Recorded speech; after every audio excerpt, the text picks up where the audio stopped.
Hey everyone, it's Rebecca the dietitian and Sophie here talking to you about binge eating. This is our third and final episode on binge eating and what it is and what to do about it. If you missed the episodes 1 and 2 on binge eating, I will put links below in the description of the video. And binge eating, what it is, very briefly, it's basically an episode of out of control eating where you usually eat much more than you actually needed, your body needed to be full, and often it's accompanied by feelings of guilt afterwards. And I've been there and it feels very bad. I remember just feeling so disappointed in myself. Every time I would do it, I would promise myself that I wouldn't do it again afterwards, and it's just like feeling like a failure over and over and over again. And I'm here on the other side of it to tell you that there is a better way to live, a way that you can get away from the binge eating and feel like a sane person when you're approaching food. You can still eat delicious things, you can still indulge, but you will lose the feeling of complete out of control when you're eating, if you've ever experienced that. That's what we're talking about today, and we're here for you. And today I wanted to talk about food addiction and its relationship to binge eating.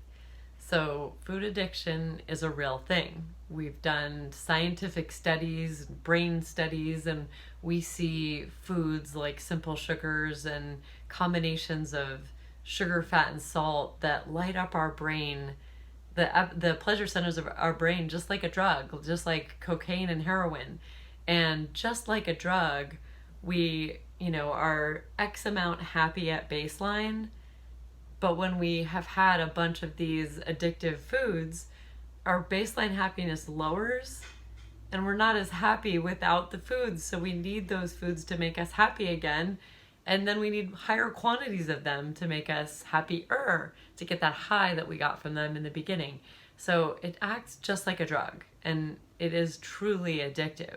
Now there's varying levels of addictive personality. Some people just are not really susceptible to the food addictions, and some people are very, very, very susceptible. And I have found personally, some people are really susceptible to being addicted to all of the addictive foods. That would include simple sugars, potentially combinations of fat, salt, and sugar, and then also anything ground up like flour, anything that absorbs quickly into the body. And then other people like myself are very, very, very highly addictable to certain foods. Like I can't be trusted with potato chips. All of you who know me well know that I had to give up potato chips because I cannot be trusted with them. I cannot eat just one. I eat the whole bag every time. I felt awful. I literally went to hypnosis and psychology to try to get myself away from this food addiction.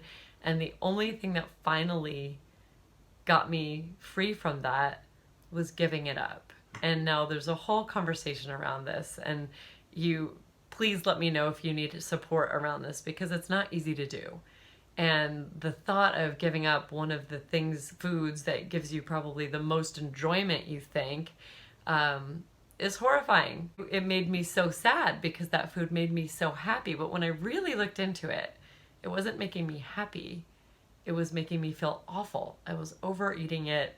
I was super upset about it afterwards every time. It was kind of delicious going in. It was exciting when I went to go buy that food. But then every time afterwards, I had hours and hours of feeling guilty and bad about myself, and then I would go do it again, and I would feel even worse about myself. It was very out of control and very emotionally unhealthy. So the enjoyment that food was giving me was really the addiction, and giving it up has given me a freedom and a happiness that I can't even describe. It's so great. So if you feel like you're in the throes of food addiction, please let me know. We can set up a free session, see if I might be able to help you with that. But know that food addiction is real. It's not your fault. It's your physiology. It's how we're made up. It's how our brains work. Some of us are more susceptible to light up with these foods than others. And if you're one of those people, there is a better way. So a great book about this, if you just want to read a book, is Bright Line Eating. I love how she outlines the science of food addiction and what's happening. So kudos Susan Pierce Thompson for writing such a great book it's the science, but it's really easy to understand. Now her program is very strict and rigid, which you may need, and then, by all means do her program.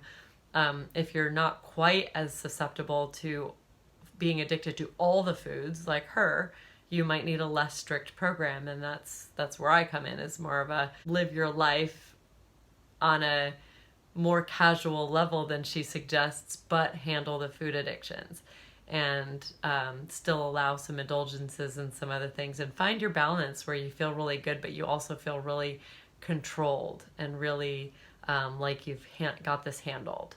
So I hope that makes sense. I want you to know basically that food addiction is real and it's not your fault. So if you're experiencing what you think might be food addictions, please, I invite you to lose the guilt and lose the shame around it, and reach out for help and read the book Bright Line Eating. Call me, contact me, and let me know if you would like to set up a session to see if we might be able to help you with it. And if you know anyone else who might be struggling with binge eating, please share this with them. It is, the struggle is real, and there's a better way to live, so you don't have to keep suffering like that. And I love y'all, and I will see you next week. I hope you're having a great month so far.